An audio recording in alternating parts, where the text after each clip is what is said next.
ঈদ মোবারক। স্বাগত জানাচ্ছি ঈদ এখন আনন্দে। সঙ্গে আছি আমি তানজিলা খান মিম, আর আমার সঙ্গে আছেন রূপা মির্জা। না, একটু বোধহয় ভুল বলে ফেললাম, ঠিক রূপা মির্জা না, রূপা মির্জার চরিত্রে অভিনয় করা তানজিন তিশা, সেই সঙ্গে এই রূপা মির্জার চরিত্রটি তৈরি করা নির্মাতা সঞ্জয় সমাদ্দার। আপনাদের দুজনকেই স্বাগত জানাচ্ছি ঈদ এখন আনন্দে, সেই সঙ্গে ঈদ মোবারক। থ্যাংক ইউ, ঈদ মোবারক। ঈদ মোবারক। আচ্ছা, শুরুতেই রূপা মির্জার কাছে আসছে, এই যে বারবার রূপা মির্জা বলে ফেলছি, আপনার কাছে কি শুনতে খারাপ লাগছে? একদমই না, বিকজ আমি তো এই চরিত্রের জন্য অনেক কষ্ট করেছি। মানে আমি চিন্তা করেছি এই চরিত্রকে আমি কিভাবে তুলে ধরবো। সো ওই জায়গা থেকে যদি এখন রূপা মির্জা আমাকে কেউ বলে, দ্যাট ইজ ভেরি নাইস। মানে এবং আপনি আজকে সেই রকম গেটআপ নিয়েও কিন্তু এসেছেন, দেখেই মনে হচ্ছে যে পর্দায় যাকে রূপা মির্জা হিসেবে দেখেছে সে আমার সামনে দাঁড়িয়ে আছে। রাইট, মানে ঈদ ভাইবটা না, আমি রূপা মির্জা হয়ে আসলে আজকে এখানে বসে। আচ্ছা, একটু জানতে চাই এই চরিত্রটা আসলে করার কতটা চ্যালেঞ্জিং ছিল এবং এই চরিত্রটার পেছনের গল্পটা। দাদা যখন আমাকে গল্পটা বলে তখন আই ওয়াজ নার্ভাস এইটা চিন্তা করে, বিকজ আমি তো এখনো ফিল্ম করিনি আমি। সো আমি যেহেতু ফিল্ম করিনি তখন আমি আসলে একটা নায়িকার ক্যারেক্টার কিভাবে প্লে করব। তো দাদা আসলে আমাদের ডিরেক্টর আসলে এতটাই সাপোর্টিভ, সে আমাকে কিছু সাজেশন দিয়েছে যে তুমি ওয়াচ মুভিজ, তুমি আশেপাশের বলিউড হলিউড তুমি সবার নায়িকাকে একটু দেখো, নায়িকারা আসলে কেমন, মানে সেলিব্রিটি যারা আছে আসলে আমাদের ফিল্ম হিরোইন আমরা যাকে বলি। তো ওভাবে আসলে এটাকে স্টাডি করা আমার বেশ অনেকদিন স্টাডি করতে হয়েছে। আর শুটিংয়ের মধ্যে তো সঞ্জয় দা ছিলই আমাকে প্রতিটা সিন বা প্রতিটা ক্যারেক্টার গাইড করার জন্য। So that was challenging, because একটা ক্যারেক্টারের মধ্যে অনেকগুলা কি বলবো লেয়ার থাকে, এবং এতগুলা লেয়ার 12 দিন আমরা শুটিং করেছি, এতগুলা লেয়ার এতগুলা লুক, সেটা প্রেজেন্ট করা আসলে পুরো থ্যাঙ্কস টু মাই টিম। আসলে এই যে বলছিলাম রূপা মির্জার মতো একটি চরিত্র আপনি তৈরি করেছেন, তার পেছনের গল্পটা কি? এবং ঠিক যখন রূপা মির্জা ভাবছিলেন চরিত্রটা নিয়ে, তখন কি আপনার চোখে তানজিন তিশাকেই আসলে আপনি দৃশ্যায়ন করেছিলেন কিনা? না, আমরা যখন একটা চরিত্র নির্মাণ করি তখন তো প্রথমে থাকে যে আসলে এই চরিত্রটা কিভাবে বিহেভ করে, কিভাবে অ্যাক্ট করে, রিয়্যাক্ট করে। তো সেখান থেকে একটা চরিত্র নির্মাণের আমরা যখন লেখা মানে রাইটিং লেভেল থেকে তৈরি হয়, তারপরে যখন আমরা চরিত্রটা যখন ফাইনালি দাঁড়ায় যে মনে হচ্ছে না এই চরিত্র, তারপরে কাস্টিং। তো সেখান থেকে আগেও বলেছি যে Tanjin Tisha heroine material. So আমাদের সিনেমার হিরোইনদের মানে একটা যে আমাদের সাধারণ দর্শক যেভাবে হিরোইনদের একটা পারসেপশন আছে, সো সেটা একটা। আর এইটা কিন্তু শুধুমাত্র হিরোইনের গল্প না, অ্যাকচুয়ালি যদি গল্পটা এখন যেহেতু অনেকেই দেখে ফেলেছে, এটা একটা সার্ভাইভালের গল্প, একটা স্ট্রাগলের গল্প, এবং একটা মানুষ আসলে সার্ভাইভালের জন্য সে কত দূর অবধি যেতে পারে, how far she can go. তো সেইটা যখন করতে গেছে একই সঙ্গে she should B A mature actress. তো আমাদের এই দুটোর ব্লেন্ডিং দরকার ছিল, এবং সেটা তিশা তার ক্যারেক্টারকে জাস্টিফাই করেছে বলে এখন সে অ্যাপ্রিসিয়েশন বা আপনিও বললেন যে আপনাদের ভালো লেগেছে, তো সেটাই আসলে। আচ্ছা, এমনিতে সাধারণ দর্শকের সাড়া কেমন পাচ্ছেন? আমরা প্রত্যাশার চেয়েও বেশি সাড়া পাচ্ছি, কারণ আমরা প্রথমে ভেবেছিলাম যে ঠিক আছে নায়িকাদের এমনিতে কি হয়, আমাদের যেহেতু ফিল্ম ওরিয়েন্টেড সিনেমাগুলো একটু মানুষ মনে হয় ঠিক আছে এটা বোধহয় ওদের জীবন, কিন্তু এই গল্পটা যেহেতু গল্পটাকে আমরা ওভাবেই ন্যারেট করেছি, শুধুমাত্র নায়িকা বা হিরো এরকম না, আসলে এদের যে একটা প্রত্যেকটা মানুষের যে মানবিক দিকটা বা যে ইনার সাইকোলজি, সেই সাইকোলজির জায়গাটাকে আমরা ধরার চেষ্টা করেছি। যে যেমন আমাদের যে হিরো বা হিরোইন, এই ক্যারেক্টারগুলো সবসময় কিন্তু তাদের এই প্রফেশনাল এই যে জায়গাটাই তারা বিলং করে না, তারা তো মানুষ হিসেবেও তাদের অনেক মানসিক জার্নি আছে, সাইকোলজিক্যাল জার্নি আছে, সেগুলোকে আমরা এক্সপ্লোর করার চেষ্টা করেছি। আচ্ছা, এই গল্পটা নিয়ে যখন আপনি ভাবছিলেন তখন কি আসলে আমাদের দেশের কিংবা বাইরের কোনো অভিনেত্রীর জীবনের গল্পকে আপনার মনে নাড়া দিয়েছিল কিনা, কিংবা আশেপাশের অনেক হিরোইনরাই তো আসলে স্ট্রাগল করে হিরোইন হয়েছে, সেই গল্পগুলো আপনাকে কোনোভাবে অনুপ্রাণিত করেছে কিনা? না না, ইন্সপিরেশন তো চারপাশ থেকে আসে, সেটা তো জীবনযাপনের মধ্য থেকেই আসে, সেটা না, কিন্তু এমনিতে it's a fiction, completely fiction. কিন্তু ফিকশন হলেও আমরা তো কেউ জীবনের বাইরে না, মানে যেটা ডায়লগই আছে যে life is stranger than a fiction than a film. So আমরা যেটা ফিল্মে দেখে মনে হচ্ছে যে এরকম হয়, তো তার থেকেও জীবন অনেক বেশি আনসার্টেন। ওই যে আমরা তো জীবনযাপনের বাইরে না, কিন্তু ওরকম কোনো পার্টিকুলার কোনো হিরোইন বা কোনো ক্যারেক্টার না যে যাকে দেখে পার্টিকুলারলি ইন্সপায়ার্ড, এরকম না। আপনি বলছিলেন আমি তো ফিল্মে অভিনয় করিনি, কিন্তু এমন একটা ফিল্মে আপনি শুরুটা করে দিলেন যেখানে আপনি আসলেই ফিল্ম অ্যাক্ট্রেস হয়েছেন, তো সেই জার্নিটা আপনার কাছে আসলে কেমন ছিল? আমি আসলে এই গল্পটা নিয়ে এত এক্সাইটেড ছিলাম যে okay it can be my first web film from Deepto or something like that, এটা হতে পারে। সো ওই জায়গা থেকে আমার কাছে, আমি প্রথম আমার মনে আছে আমি দীপ্তকে বলেছিলাম আমি না দাদার এই গল্পটা করতে চাই, দাদাও আবার আমাকে বলছিল। সো ওই জায়গা থেকে আমার এক্সাইটমেন্টটা এতই কাজ করেছে যে আমি এটা দিয়ে শুরু করতে চাই আসলে। আমি যখন ক্যারেক্টারটাকে ধরে ফেলেছি তারপর বোধহয় দাদা ব্যাপারগুলো খুব স্মুথলি গিয়েছে, রাইট? তাই তো দাদা আমাকে বলছিল যে দিশা ভেরি নাইস, তোমাকে এখন মানে আগের সিনে যেই গাইডটা আমাকে করতে হয়েছে হয়তো পরের সিনে গিয়ে আমাকে একটু কম গাইড করতে হয়েছে দাদার। আচ্ছা, সো মানে আমি হয়তো ক্যারেক্টারটাকে অনুধাবন করে আমি হয়তো ক্যারেক্টারটাকে আমি নিয়ে নিয়েছিলাম নিজের মধ্যে টানা 12 ডেজ। মানে I feel we are successful, আমরা ফুল টিম আসলে অনেকটা সাকসেসফুল, সবাই পছন্দ করেছে। পয়জন তো 10 জুন রিলিজ করে গেছে, অনেকগুলো দিন কিন্তু পার হয়ে গেছে। আপনি আসলে কেমন সাড়া পেয়েছেন আপনার ভক্তদের কাছে? স্টিল আমি এখনো সাড়া পাচ্ছি। এর বাইরে প্রতি বছরই আমরা আসলে ঈদের সময় নাটকে তানজিন তিশাকে একদম নিয়মিতভাবে পাই, সে জায়গা থেকে এবার কি আসলে নাটকে একটু কম অভিনয় করা হয়েছে কিনা পয়জনের সময়? নর্মালি লাস্ট 1 বছর ধরে আমি নাটকটা একটু কম করছি, কারণ আমার কাছে মনে হয়েছে কোয়ালিটি মোর ইম্পর্টেন্ট দেন কোয়ান্টিটি। আরো গল্প করব, যেহেতু ঈদ এখন আনন্দ চলছে, ঈদেরও গল্প অনেক বাকি রয়েছে, তবে তার আগে আমরা ছোট্ট একটা বিরতি নেব। শিওর দর্শক, ঈদ এখন আনন্দে নিচ্ছে, ছোট্ট একটা বিরতি, ফিরছে একটু পর, সাথেই থাকুন।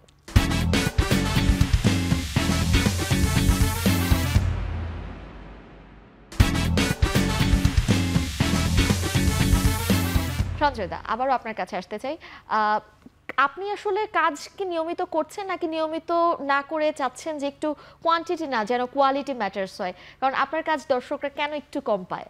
না কম পায় বলতে আমি তো আসলে এখন একটা সিনেমা করলাম, শেষ করলাম, তারপরে আবার একটা এই ওটিটি কন্টেন্ট করলাম, আবার সিনেমার প্রিপারেশন নিচ্ছি। আমার মনে হচ্ছে যে সিনেমার তো আসলে গুড ওয়ার্কস টেক টাইম, তো সিনেমা করতে গেলে আসলে কম কাজই করতে হবে। আচ্ছা, আমরা যখন নাটক করেছি তখন প্রচুর কাজ করেছি, কারণ নাটকের শুটিংই 2-3 দিন বা 4-5 দিন হতো ম্যাক্স। সেটা তো আসলে সিনেমায় সম্ভব না। সিনেমার প্রিপারেশন, সিনেমার প্রি প্রোডাকশন থেকে শুরু করে shooting, post production and all the things take time. তো যে কারণে আসলে সিনেমা করতে গেলে একটু কম কাজই আসবে, কিন্তু সেটা ভালো কাজ হয়ে আসুক। একজন ডিরেক্টরের আসলে স্ট্রাগলটা কি থাকে একটা পুরো ফিল্ম মেকিং এর ক্ষেত্রে?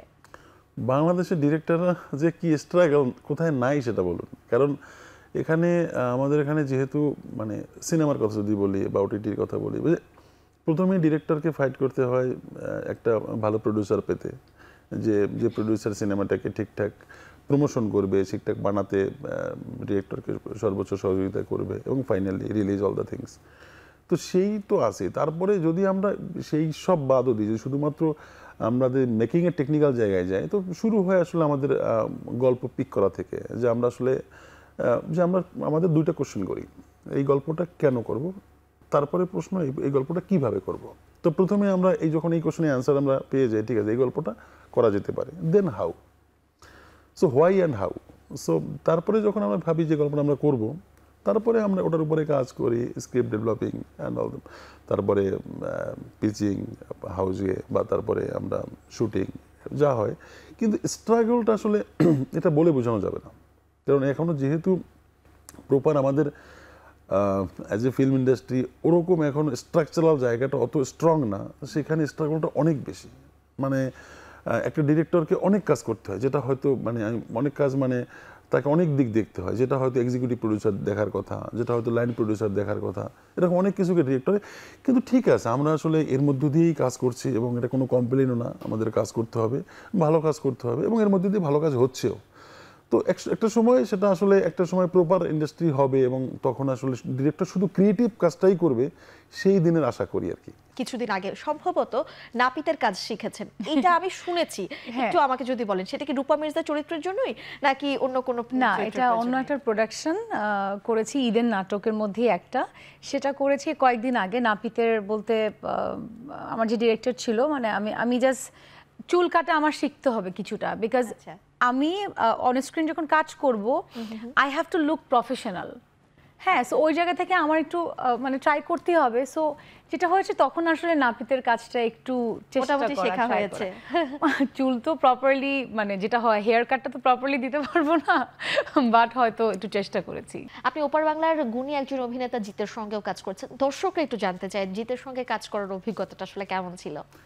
জিদ্দা, তার প্রতি আমার কৃতজ্ঞতা সারা জীবনের, কারণ তিনি বাংলাদেশ থেকে নিয়ে আমাকে ব্রেক দিয়েছেন।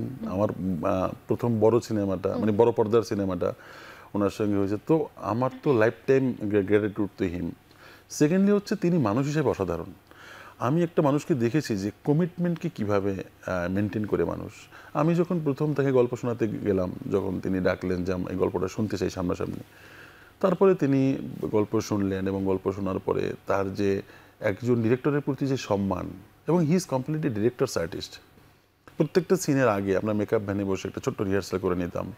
তারপরে এমনি যখন স্ক্রিপ্ট রিডিংয়ের সময় তো তিনি প্রত্যেকটা জিনিস বুঝে নিতেন। তিনি মানুষকে সবসময় একটা পজিটিভ ভাইব দেন।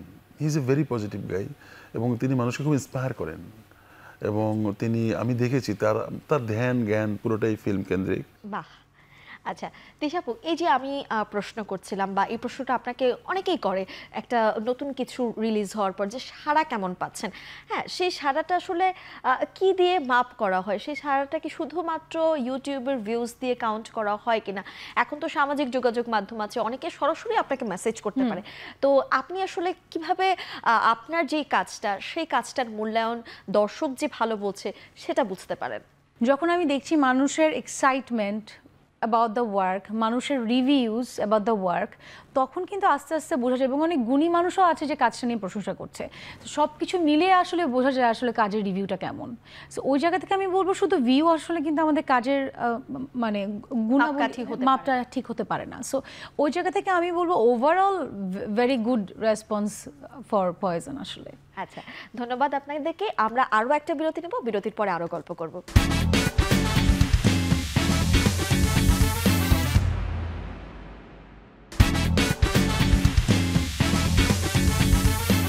বিরতির পর আবারও ফিরে এলাম, দেখছেন ঈদ এখন আনন্দ।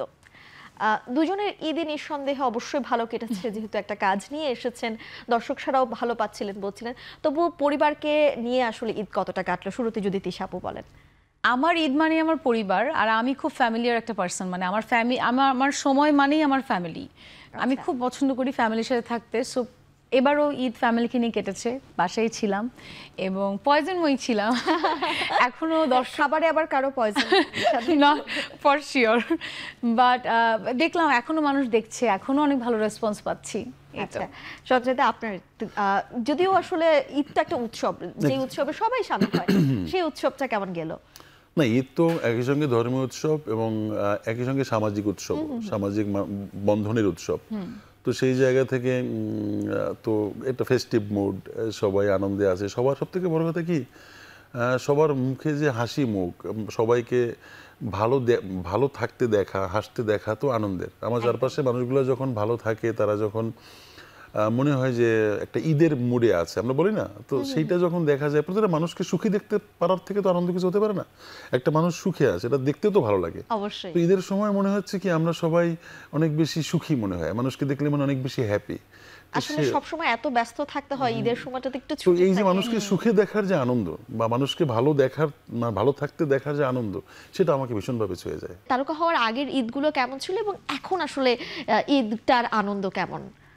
আমার কাছে তারকা হওয়ার থেকে আমার কাছে ছোটবেলা আর বড়বেলার ঈদের পার্থক্য হচ্ছে আমার কাছে মনে হয় যে ফ্যামিলির যেই চেঞ্জেসটা, যে আগে সবাই মিলে ঈদ করতাম, আমরা 4 বোন, আব্বু ছিল, আব্বুর ছোট ছোট সারপ্রাইজ আমি অনেক মিস করি, যেহেতু আব্বু 2 বছর ধরে আমার সাথে নেই। আই মিস দোজ ডেজ যখন আমি আসলে ফুল ফ্যামিলি একসাথে মিলে ঈদ করতাম।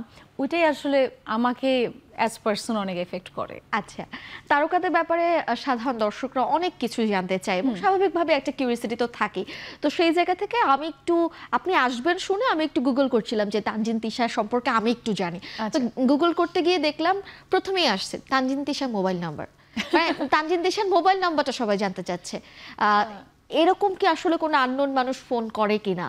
হ্যাঁ হ্যাঁ, আজকে সকালেও ফোন করেছে, অ্যান্ড সে আমার ভয়েস শুনে হি ওয়াজ সো, মানে হি ওয়াজ ভয়েসে বোঝা যায় না, হি ওয়াজ শেকিং। অনেকে কিন্তু সেলফি তুলতে আসলে আমরা দেখতে পারি হাতটা কাঁপছে। হ্যাঁ, সো ওই জায়গা থেকে দেখলাম তার ভয়েসেই হি ওয়াজ, যশোর থেকে সে ফোন করেছে। সো এই কলসগুলিও কিন্তু আমাদেরকে অ্যাপ্রিসিয়েট করে। হ্যাঁ, সো ওই জায়গা থেকে সে পয়জন নিয়ে কথা বলছিল, সে অনেক কষ্টে আমার নাম্বারটা ম্যানেজ করেছে। সো ভালো লাগে অবশ্যই, তো এটা তো একটা অ্যাপ্রিশিয়েটই করা একজন আর্টিস্টকে। অবশ্যই একজন আর্টিস্টের জন্য। তারপর আরো যে জিনিসগুলো দেখলাম সেটা হচ্ছে তানজিন তিশার ওজন তানজিন তিশার বয়স, তানজিন তিশার বাসা, তানজিন তিশার স্বামী, হ্যাঁ মানে তানজিন তিশা ম্যারিড না কিন্তু তার স্বামী কে। কিন্তু আমি একটা কথা সবার উদ্দেশ্যে বলতে চাই, গুগলে যা পাবেন, উইকিপিডিয়াতে যা পাবেন, ডোন্ট ট্রাস্ট মানে অন দ্যাট। মানে ওই সব কিছুই আসলে যে ট্রু তা না। আমিও নিজে দেখেছি, আমার ওখানে আমি যা যা দেখেছি 80% ওয়াজ রং। যেহেতু আপনি বললেন যে গুগলকে ট্রাস্ট করতে না, তাই আমি একটু প্রশ্ন করতে পারি, কিন্তু যেহেতু একটা মেয়ে আমিও বয়সটা অবশ্যই জিজ্ঞেস করবো না, ওজনটা অবশ্যই জিজ্ঞেস করবো না, কিন্তু ইউটিউবে গিয়ে দেখলাম যে তানজিন তিশা কিভাবে নিজেকে মেনটেন করে, এরকম একটা মানে তারা জানতে চাচ্ছে, কিংবা হচ্ছে সেও হয়তো সেভাবে মেনটেন করবে। আপনি একটু বলেন এই প্রশ্নটার উত্তর। এভরিওয়ান মানে সবাই মনে করে আমরা যারা আর্টিস্ট আছি তারা খুব ডায়েট করি, খুব ফুড মেনটেন করি, বাট একটা জিনিস আমার কাছের মানুষরা জানে, আই এম সো ফুডি। আচ্ছা। আমার মনে হয় আমি বোধহয় 24 আওয়ার্স এক্সারসাইজ করতে পারবো, আমি জিম করতে পারবো, আমি রান করতে পারবো, বাট আমি ফুড বাদ দিয়ে আসলে ডায়েট করতে পারবো না। সো ওই জায়গা থেকে আই এম সো ফুডি, আমি খেতে খুব ভালোবাসি, বাট ট্রাই করি, যেহেতু আমি আর্টিস্ট আমাকে মেনটেন করতে হবে, আমাকে ক্যামেরার সামনে নিজেকে প্রেজেন্ট করতে হয়। সো ওই জায়গা থেকে যতটুকু নিজেকে মেনটেন করা যে আচ্ছা ঠিক আছে এটা না খেলেও হয়, আচ্ছা আজকে এত ঘন্টা আমার দৌড়াতে হবে বা এত ঘন্টা আমার এক্সারসাইজ করতে হবে, সেটা একটু চেষ্টা করি মেনটেন করার। আমরা একদমই অনুষ্ঠানের শেষ পর্যায়ে চলে এসেছি। শেষে একটু দাদা আপনার কাছে জানতে চাবো, আগামীতে আপনার কোন কাজটা আমরা পেতে চলেছে? গভর্নমেন্ট থেকে অনুদান পেয়েছি, হুমায়ুন আহমেদ স্যারের একটা গল্প, আচ্ছা, তো সেটা নিয়ে কাজ করছি, তো সেটা হয়তো আসবে। আরেকটা সিনেমা আমাদের অনেক আগে থেকেই কথা চলছিল, সেটারও কাজ চলছে, তো দুটোরই আসলে প্রি প্রোডাকশন লেভেলে কাজ চলছে। তো হুমায়ুন আহমেদ বলাই কিন্তু আসলে একটা আগ্রহ আমার নিজের মনেও জন্মেছে। এইটা নিয়ে যদি একটু বলতেন, কি ধরনের কাজ বা কোন লেখাটা বা কোন গল্পের উপরে? লোভ নামে একটা ছোট গল্প ছিল, সেটা অবলম্বনের কাজ, এবং এই কাজটা আমরা সর্বোচ্চ মেধা পরিশ্রম দিয়ে করতে চাই। এই সিনেমাটা যেন একটা বিশ্ব চলচ্চিত্রের অংশ হয়ে থাকে, সেভাবে আমরা প্রস্তুতি নিচ্ছি। আচ্ছা, তো একটা অনেস্ট ফিল্ম মেকিং, তো সেটার জন্য আমরা তৈরি হচ্ছি, এবং খুব দারুণ একটা সিনেমা দর্শকদেরকে উপহার দিতে পারবো। দিশাপু, আপনার কাছেও একই প্রশ্ন, রূপা মির্জার পরে কোন চরিত্রে আপনাকে পেতে চলেছে, এবং বড় পর্দায় আসলে খুব শীঘ্রই আবারও পাওয়ার সম্ভাবনা রয়েছে কিনা? আমরা মনে হয়, আমি অডিয়েন্সের যত চাহিদা দেখছি পয়জন 2 নিয়ে, ওয়াই নট পয়জন 2 আসলে। সো আমরা ভাবছি, আচ্ছা, লেটস সি আসলে কি হয়। সো রূপা মির্জা হয়েও হয়তো আরেকটা সেগমেন্ট, তার মানে এখানে কিন্তু একটা ঘোষণা হয়ে যেতে পারছে যে আসছে poison 2। We are planning for it, because আমার কাছে মনে হয় এত অডিয়েন্সের ডিমান্ড হয়েছে, আমি অনেক পোস্ট পেয়েছি, ইভেন প্রিমিয়ার থেকে বের হয়ে অনেকে বলেছে উই ওয়ান্ট পয়জন 2। তাছাড়া যদি বড় পর্দার কথা বলি, আমার অডিয়েন্স যেহেতু চাচ্ছে আমি বড় পর্দায় কাজ করি, so I am planning for it. ইনশাল্লাহ এই বছর যদি আপনাদের মানে আমার অডিয়েন্সকে জানাতে পারি আসলে। আচ্ছা, যেহেতু কাজ একদমই নাটকে কমিয়ে দিয়েছেন, তার মানে আমরা আশা করতেই পারি যে বড় পর্দায় তানজিন তিশাকে পেতে চলেছি আমরা। ঠিক আছে, একদমই অনুষ্ঠানের শেষ পর্যায়ে বিদায় নিতে হবে। আপনাদের সবাইকে অনেক ধন্যবাদ আমাদেরকে কষ্ট করে সময় দেওয়ার জন্য। এই ঈদের সময়টাতে, এই সময়টাতে আসলে ফ্যামিলির সাথে থাকার কথা ছিল, আপনারা কষ্ট করে এসেছেন, অনেক ধন্যবাদ। থ্যাঙ্কস টু ইউ, অ্যান্ড ধন্যবাদ জানাতে চাই আসলে এখন টিভিকে আমাদেরকে ইনভাইট করার জন্য। ধন্যবাদ আপনাদের।